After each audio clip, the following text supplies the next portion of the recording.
Frères et sœurs, le passage de l'Évangile que nous méditons ce dimanche est important. Il nous dit au moins 3 choses. Premièrement, que Jésus invite ses disciples, qui sont de bons juifs, qui croient au Dieu d'Abraham, d'Isaac et de Jacob. Jésus les invite à approfondir leur foi en passant désormais par lui, Jésus. En fait, Jésus les initie doucement au mystère de la Sainte Trinité. Deuxièmement, Jésus révèle qu'il est le chemin pour accéder à Dieu.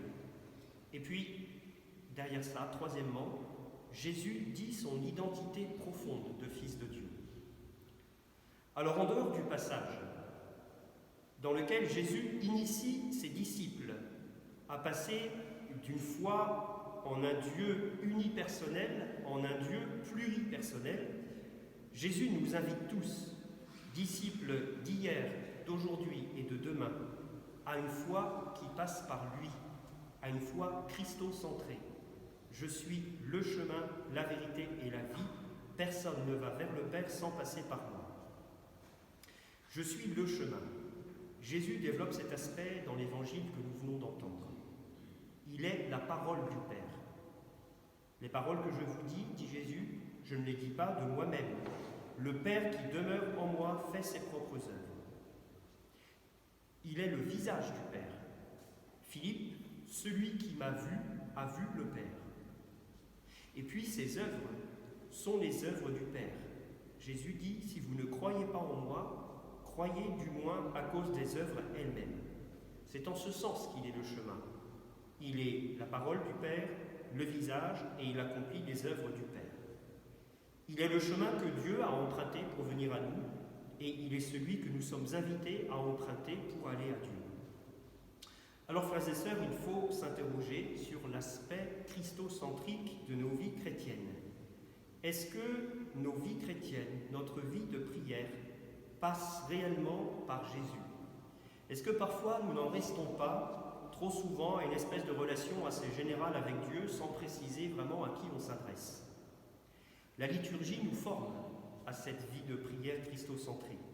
Toutes les oraisons de la messe sont toutes trinitaires et elles mettent toutes en évidence la médiation du Christ.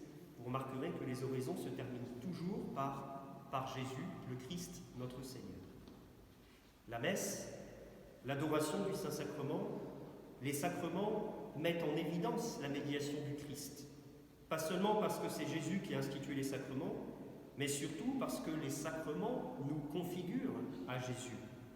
En recevant le corps du Christ, nous devenons le corps du Christ. Alors entendons ce matin cet appel à recentrer nos vies chrétiennes sur la personne de Jésus. Je suis le chemin, la vérité et la vie. Personne ne va vers le Père sans passer par moi. Le fruit d'une vie chrétienne qui passe par Jésus est que Jésus va nous apprendre à vivre comme fils de Dieu. Nous devenons fils de Dieu, par adoption évidemment, pas par nature, comme nous disent Saint Jean ou comme dira plus tard Saint Irénée. Nous devenons fils de Dieu pour nous épanouir dans une relation filiale avec Dieu. On pourrait dire que le but de notre vie chrétienne est de devenir fils de Dieu pour pouvoir rencontrer le Père au terme de notre vie. Tout au long de notre vie, Jésus nous apprend à vivre comme fils. Tout au long de notre vie, l'Esprit Saint vient nous apprendre à nous unir à Jésus, qui nous apprend à vivre comme fils. La deuxième lecture nous donne des éléments sur notre vie filiale.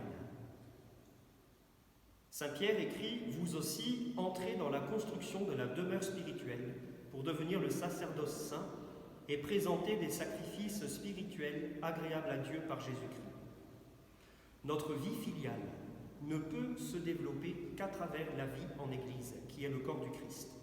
Saint Pierre dit bien à ses disciples « Entrez dans la construction de la demeure spirituelle ».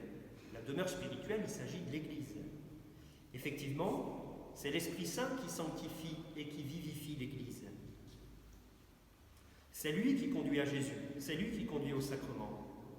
La vie en Église, en nous agrégeant à Jésus, nous fait devenir un sacerdoce saint et nous fait entrer dans un culte spirituel. Concrètement, la vie en Église nous invite à nous offrir, à nous donner aux autres. alors est-ce bien ainsi que nous vivons toute notre vie? Que cela soit en couple, en famille avec les enfants, au travail, dans nos activités associatives. Quel type de sacrifice spirituel offrons-nous à Dieu? Bien sûr, il y a la prière, mais pas que. Que faisons-nous des contrariétés, des déceptions, des sacrifices que nous vivons, la plupart du temps que nous subissons? Que faisons-nous aussi des bonnes actions que nous accomplissons? Est-ce que nous les gardons pour nous comme un trophée ou est-ce que nous les offrons au Seigneur? C'est dans cette dimension concrète de notre vie que se joue aussi notre sanctification. Et Saint Pierre continue.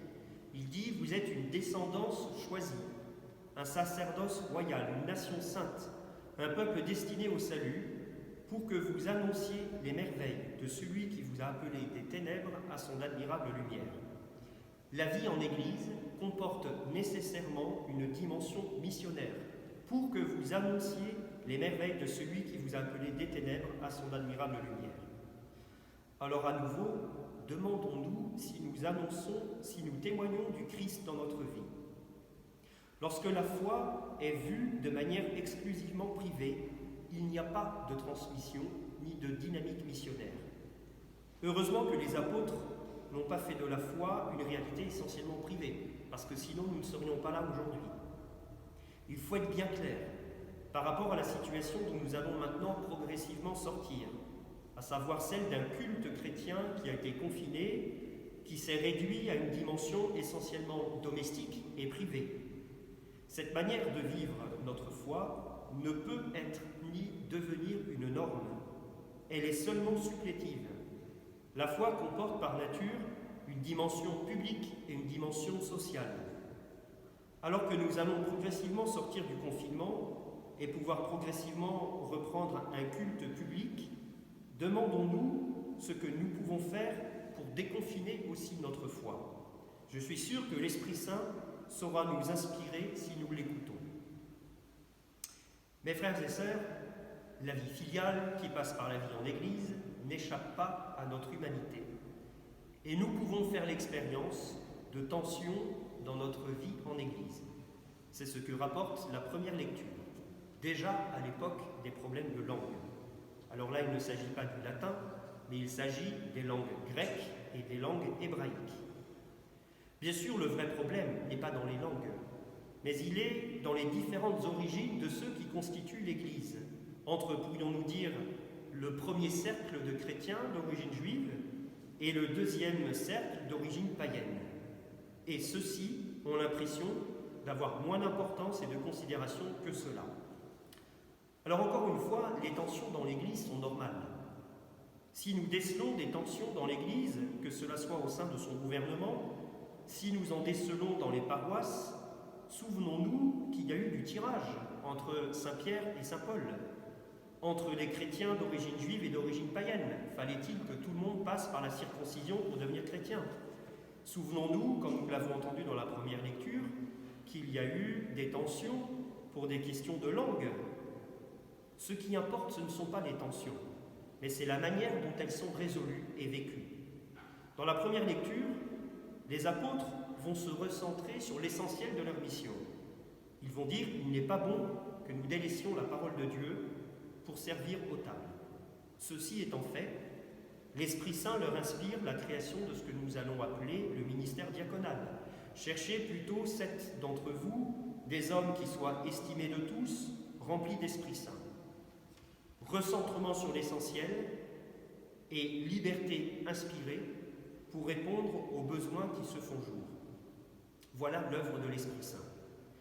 Si les tensions dans la vie de l'Église sont vécues chrétiennement, alors elles deviennent source de croissance. Si elles sont vécues en termes de rapport de force, sans ouverture à Dieu, elles deviennent idéologiques et sclérosent les communautés. Mais notre vie filiale n'échappe pas à ces tiraillements. Que l'Esprit Saint que nous allons nous préparer à recevoir en la fête de la Pentecôte vienne renforcer notre adhésion et notre communion au Christ. Qu'il fortifie notre vie filiale à travers notre vie en Église. S'il n'y a qu'un seul chemin, Jésus, pour aller à Dieu, il y a plusieurs demeures en Dieu. Que cette espérance fortifie et sanctifie notre vie en Église. afin que l'Esprit Saint aide l'Église à sortir de son confinement, en lui donnant la force d'être libre par rapport à la pensée du monde, en revenant à l'essentiel de sa mission et en obéissant aux impulsions de l'Esprit pour répondre aux besoins nouveaux qui se font déjà jour.